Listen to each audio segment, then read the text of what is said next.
Today, we're going to dive into a simple but honestly really powerful idea that might just change the way you think about your health. It's all about this deep, unbreakable connection between your mind and your body. All right, let's just get right into it. So let's start with a puzzle. A puzzle I bet a lot of us feel every single day. We've got medical technology that our grandparents couldn't have even imagined. And yet, why are so many of us just constantly dealing with stuff like fatigue or anxiety or indigestion, It feels like we should be healthier than ever before. So what are we missing here? Well, what if the answer isn't in some new pill or a futuristic procedure? What if it's been inside us the whole time, in a powerful partnership we tend to ignore? And look, this isn't just some feel-good, abstract idea. This is biology. Your mind and your body are an inseparable team, and they are constantly talking to each other, influencing each other every second of the day. There's this amazing Japanese concept that just nails it: Shishin Fuji. It basically means the mind and body aren't two separate things that happen to interact. No, they are fundamentally one. What happens to one directly happens to the other. Period. So how does this partnership actually play out? Let's start with the one we hear about all the time: how what's going on in your head physically changes your body.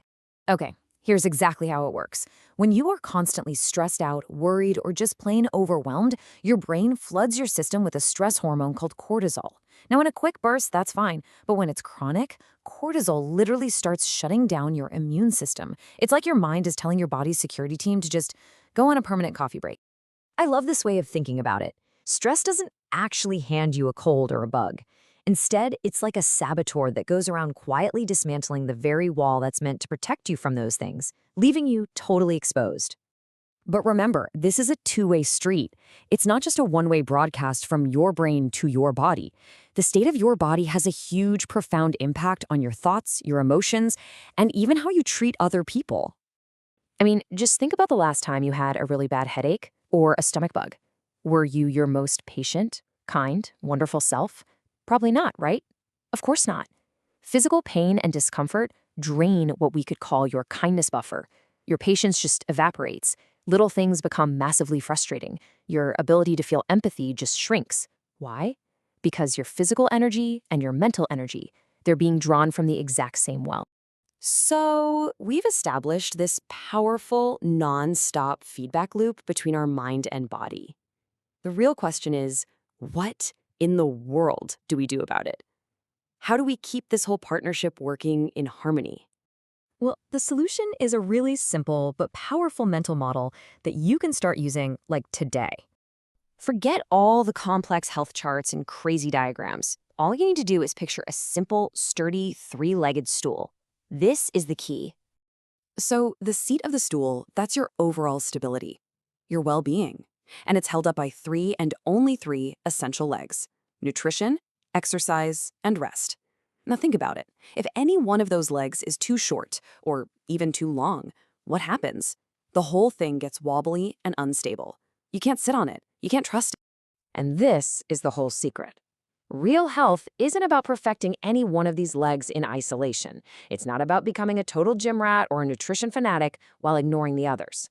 It is all about the balance between the three. So let's take a quick look at each leg of the stool through this new mind-body lens. First up, nutrition. We think of food as fuel, but it's so much more than that. The brain chemical serotonin, the one that makes you feel stable and happy, it's literally made from something called tryptophan, which you can only get from food, like turkey or eggs or nuts. So what you eat physically becomes the raw material for your emotional state. Next, exercise. We all know it's good for our muscles and our hearts, but its most powerful effect might just be on our minds. Remember that stress hormone, cortisol? Exercise is one of the fastest, most effective ways to physically break it down and flush it out of your system. It is a direct, biological tool for undoing the damage of stress. And finally, rest. And listen, I'm not just talking about sleep, as crucial as that is. I'm talking about something called cognitive rest. This just means giving your brain a break from constantly taking in and processing information. It can be as simple as putting your phone away while you eat, or taking a walk without headphones, or even just sitting in silence for 2 minutes. It's like clearing the cache on your computer. It lets your brain reset and restores your mental energy. So here is the big takeaway. That nagging headache, that constant fatigue, that irritability, it's not your enemy. It's a signal. It's an alarm bell from your body screaming, "Hey, check the stool. One of the legs is wobbly." All you have to do is listen to it. Now, this whole framework is super practical for day-to-day life, but it also points to something a bit deeper. It raises a really interesting question about the link between our physical habits and the kind of person we're actually becoming. There's this philosophical idea that really puts it all into perspective. The idea that while our bodies are temporary, our spirit, our consciousness, our character, that's the part that endures.